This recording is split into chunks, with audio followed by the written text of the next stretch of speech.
सकाळपासून हा एक व्हिडिओ सतत फीडवर येतोय। अमेरिकेत एका इंडियन ओरिजिन असणाऱ्या माणसाला क्रूरपणे मारण्यात आलं। तो व्हिडिओ अगदी बघवतही नाहीये। त्या व्यक्तीला कोणी मारलं, का मारलं, तो मारणारा व्यक्ती पकडला गेला का, हे सकाळपासून सगळं तुम्हाला कळलं असेलही असं मी एक गृहीत धरतो। आणि त्या व्यतिरिक्त काही गोष्टींवर मला तुमच्याशी बोलायचं। भारतीयांना परदेशात मारलं जातंय, त्यात विद्यार्थी आले, वर्कर्स आले, बिझनेसमॅन आले, सतत या न्यूज आपल्या कानावर पडतच आहेत। ऑस्ट्रेलिया असो, यूके असो, सगळीकडेच भारतीयांना मारणं सोडा तुच्छतेने वागवल्याचेही व्हिडिओ समोर आपल्या येत आहेत। आता ही आकडेवारी किती आहे ती बघू। 2024 ते 2025 ही आकडेवारी सध्या तरी आपल्याकडे उपलब्ध नाहीये, पण 2019 ते 2023 ही आकडेवारी आपल्याकडे आहे। तर 2019 ते 2023 पर्यंतच्या 24,278 जणांचे नैसर्गिक कारणांमुळे मृत्यू झाले।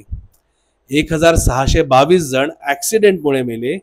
686 जणांचा कामाच्या जागी झालेल्या काही अपघातामुळे मृत्यू झालेला आहे आणि 1,736 लोकांनी आत्महत्या केली आणि 136 जणांना मारण्यात आलंय। नैसर्गिक आणि ऍक्सिडेंटमुळे मृत्यू झाल्याचे प्रमाण जास्ती असलं तरी आत्महत्या आणि मर्डरचे आकडे पण काही कमी नाहीत। अर्थात आता हा आकडा 2024 आणि 2025 मध्ये नक्कीच वाढला असणार। आता एक दुसरी आकडेवारी तुम्हाला मी दाखवतो। हे संपूर्ण आकडे तुम्ही नाही वाचलेत तरी चालेल, पण त्यावर एक नजर टाका।